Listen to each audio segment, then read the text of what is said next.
애를 당하거나 우리 고생할 때 주가 위로해 주시겠네. 주를 의지하며 순종하는 자를 주가 안위해 주시리라.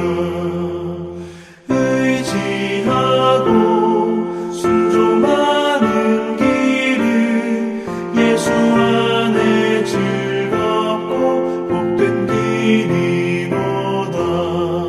남의 짐을 지고 슬픔 위로하면 주가 상급을 주시겠네. 주를 의지하며 순종하는 자를 항상 복 내려 주시리라. 의지하고 순종하는 길은 예수 안에 즐겁고 복된 길이로다.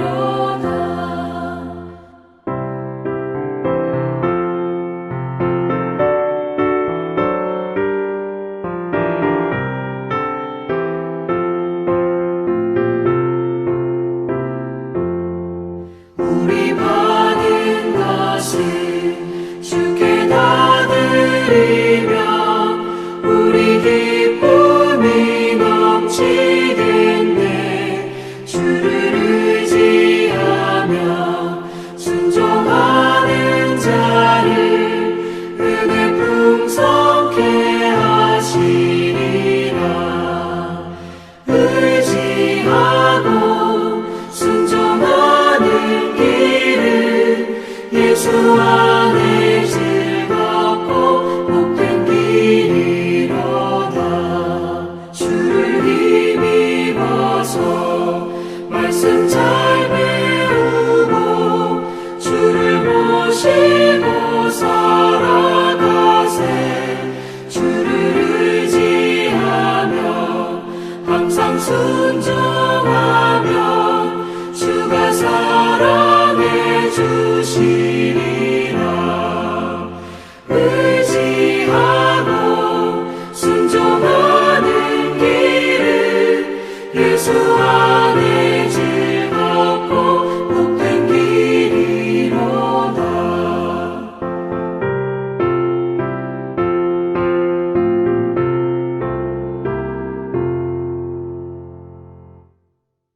오늘 우리에게 주시는 하나님의 말씀은 구약성경 신명기 17장 14절에서 20절의 말씀입니다.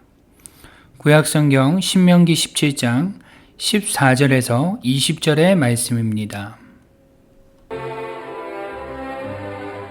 내가 내 하나님 여호와께서 내게 주시는 땅에 이르러 그 땅을 차지하고 거주할 때에 만일 우리도 우리 주위의 모든 민족들 같이 우리 위에 왕을 세워야겠다는 생각이 나거든 반드시 내 하나님 여호와께서 택하신 자를 내 위에 왕으로 세울 것이며 내 위에 왕을 세우려면 내 형제 중에서 한 사람을 할 것이요 내 형제 아닌 타국인을 내 위에 세우지 말 것이며 그는 병마를 많이 두지 말 것이요 병마를 많이 얻으려고 그 백성을 애굽으로 돌아가게 하지 말 것이니 이는 여호와께서 너희에게 이르시기를 너희가 이후에는 그 길로 다시 돌아가지 말 것이라 하셨음이며 그에게 아내를 많이 두어 그의 마음이 미혹되게 하지 말 것이며 자기를 위하여 은금을 많이 쌓지 말 것이니라.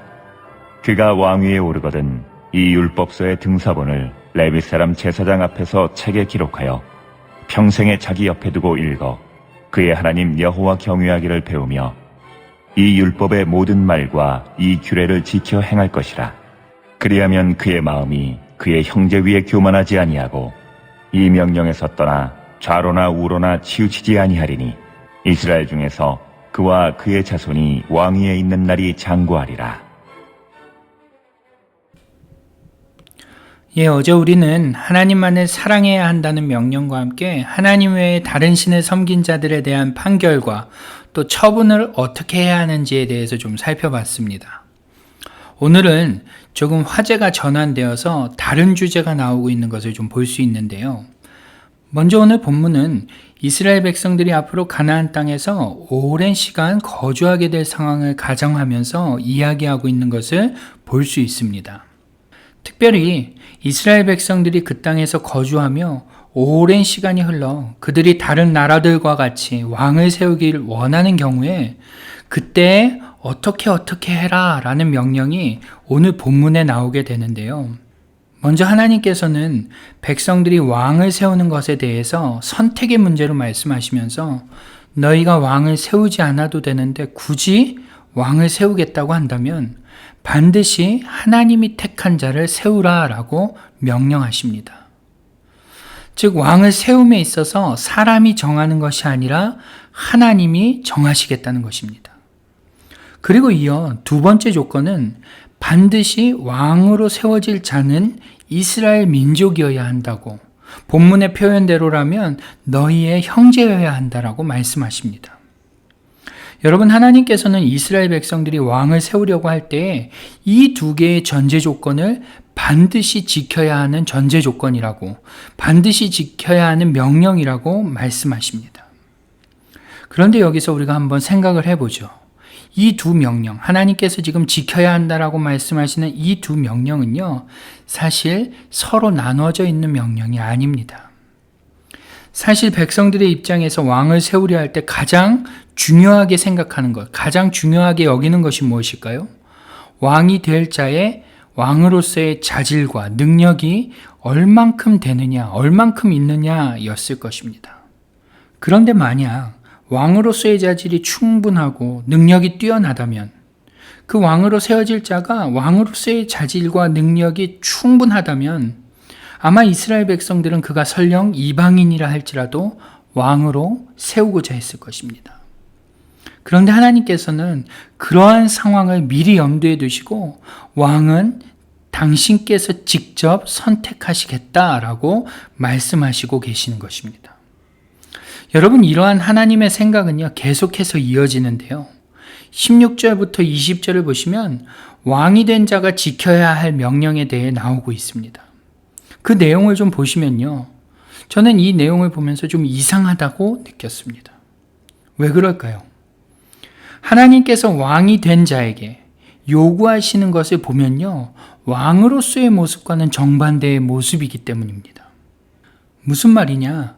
하나님께서는 본문에서 왕이 된 자가 지켜야 할 것에 대해 몇 가지를 말씀하시는데요. 첫 번째로 뭐라고 말씀하십니까? 병마를 많이 두지 않아야 한다라고 말씀하십니다. 그리고 이어서 다음은 여자를 많이 두지 않아야 하고, 세 번째로는 은과 금을 많이 두지 말아야 한다라고 말씀하십니다. 여러분, 역사적으로 볼 때 위대한 왕, 위대한 통치자는 어떠한 통치자입니까? 군사력이 강하고 외교를 잘하며 또 나라가 부강하도록 만드는 왕이 좋은 왕 아닙니까? 그런데 지금 하나님께서는요, 이스라엘의 왕이 된 자는 이스라엘을 그러한 나라로 만들지 않을 사람이어야 한다는 것입니다. 여러분, 본문에 하나님께서 요구하시는 나라는 어떠한 나라입니까? 본문의 근거에서 살펴보면요, 본문에서 먼저 하나님께서는 병마를 많이 갖지 않아야 된다라고 말씀하시죠. 병마가 무엇입니까? 군사력을 의미합니다. 즉 지금 하나님은 군사력이 약한 나라를 만들라는 것입니다. 또 당시 왕이 여자를 취하는 것은요, 외교를 위한 목적으로 다른 나라의 공주를 처로 삼는 것이 일반이었는데, 지금 여자를 많이 두지 말라고 말씀하시는 것은 곧 외교를 하지 않는 나라가 되라는 것이죠. 더불어서 금과 은을 많이 갖지 말라고 말씀하시는 것은요, 곧 부요한 나라, 부강한 나라가 되지 말라는 것입니다. 하나님께서는 지금 왕이 된 자는 군사력도 약하고 외교도 안 하며 부강하지 않은 나라로 이스라엘을 만들 수 있는 자여야 한다라고 말씀하고 계시는 것입니다. 여러분, 이상하죠? 하나님은 정말로 이스라엘이라는 나라가, 이스라엘 백성들이 그렇게 약하고 보잘것없는 나라가 되길 원하셔서 그렇게 말씀하시는 걸까요? 아닙니다. 결코 하나님은 이스라엘이 군사력으로 약하고 외교도 못하며 또 부강하지도 않는 나라가 되길 원하셔서 왕의 조건으로 그러한 나라를 만들 수 있는 왕을 찾고 계시는 것이 아닙니다. 그렇다면 이유가 뭘까요? 그것은 바로 나라를 강하게 하고 또 외교를 잘하게 하며 또 나라를 부여하게 하는 것은 모두 하나님이 하실 일이기 때문에 그것을 월권하지 않는, 침범하지 않는 자를 하나님은 왕으로 세우고 또 왕으로 세워진 그 자에게 그것은 나의 영역이기 때문에 너는 침범하지 말라라고 지금 말씀하고 계시는 것입니다. 즉 왕으로 세워진 자가 갖춰야 하는 가장 중요한 것은 하나님의 영역을 침범하지 않는 자여야 한다는 것입니다. 그렇다면 여러분, 왕이 된 자가 하나님의 영역을 침범하지 않기 위해서는 어떻게 해야 할까요? 하나님께서는 오늘 그것에 대한 방법도 함께 주시는데요. 그것이 바로 18절 이하의 말씀입니다. 18절 이하의 말씀을 보시면요, 하나님께서는 왕이 된 자가 해야 할 것이 있는데 그것은 바로 율법을 등사하고 그것을 항상 가까이 두고 읽으며 또 그것을 배우고 지키는 것이라 라고 말씀하십니다. 여러분, 제가 어제 수요 예배를 녹화하면서 말씀을 드렸는데요. 결국 하나님이 이스라엘에게 요구하시는 왕은요, 왕의 자리를 하나님께 내어드릴 수 있는 왕, 하나님의 영역을 침범하지 않는 왕, 하나님을 진정한 왕으로 인정할 수 있는 그러한 왕을 요구하신다는 것입니다. 여러분, 우리의 삶도 마찬가지입니다. 하나님께서는 오늘 우리에게 우리가 왕이 되어 당신의 영역을 침범하지 않길 요구하십니다. 그저 하나님께서는 우리가 당신을 진정한 왕으로 인정하고 하나님의 그 영역은 하나님께 전적으로 맡기며 살아가길 원하십니다. 그리고 그러한 삶을 이루기 위해 오늘 말씀을 가까이 하고 배우며 지킬 것을 오늘 우리에게 요구하신다는 것입니다. 여러분, 그러한 삶을 살 때 하나님은 우리의 왕이 되셔서 그 왕의 역할을 완벽하게 이루실 것입니다. 세상에 어떠한 왕도 이루지 못한 그 왕의 역할을 하나님은 우리가 그렇게 살아낼 때, 하나님의 말씀을 붙들며 지키며 그것을 가까이 하며 살아갈 때 하나님은 우리의 왕이 되셔서 그 왕의 역할을 충실히 완벽하게 이루어내실 것입니다. 당신의 백성이 약하지 않도록, 당신의 백성이 처지지 않도록, 당신의 백성이 어렵지 않도록 말입니다. 여러분, 우리의 인생에 우리가 왕이 되는 이유는 간단합니다. 그것은 바로 하나님의 말씀을 가까이 하지 않기 때문입니다.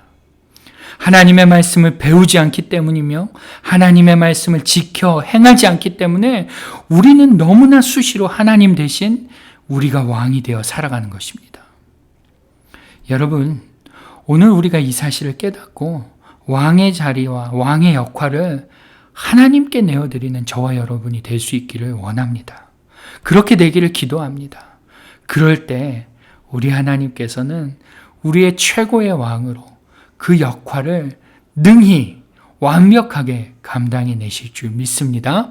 오늘도 그 사실을 믿고 우리가 그 자리를 하나님께 내어드리는 저와 여러분이 될 수 있기를 주님의 이름으로 축원합니다. 기도하겠습니다. 하나님 아버지, 우리는 우리의 삶의 왕이 되어 살 때가 너무나 많습니다. 그것이 가장 좋은 길이고 가장 완벽한 길이고 가장 온전하다고 믿으며 살아갑니다. 그러나 하나님이 요구하시는 왕은 당신이 왕이 되시고 그 영역을 침범하지 않는 것을 요구하시는 것을 오늘 성경을 통해 다시 한번 봅니다. 하나님, 마찬가지로 오늘 우리의 삶에 왕의 자리는 하나님께 내어 맡기며 우리는 그저 그 하나님의 영역을 기대하고 믿으며 신뢰하며 그저 따라가는 그러한 삶이 되게 하여 주옵소서. 그러기 위해서는 우리의 삶의 왕의 자리를 하나님께 내어 맡기기 위해서는 오늘 우리가 말씀을 가까이 해야 할 줄로 믿습니다. 아버지 하나님, 오늘도 말씀을 가까이 하며 그것을 따르며 지켜 행하며 살아갈 때 오늘도 우리 주님께서 우리의 삶의 왕 되심을 경험하는 하루가 되게 하여 주옵소서. 하나님, 기도의 제목을 주님께 가지고 나아가오니 주님 하나하나 들어 응답하여 주옵소서. 예수님의 이름으로 기도드립니다. 아멘. 네, 이제부터는 Pray Together 1, 2, 3 기도 제목을 보시면서 계속해서 기도하며 나아가겠습니다. 기도하시겠습니다.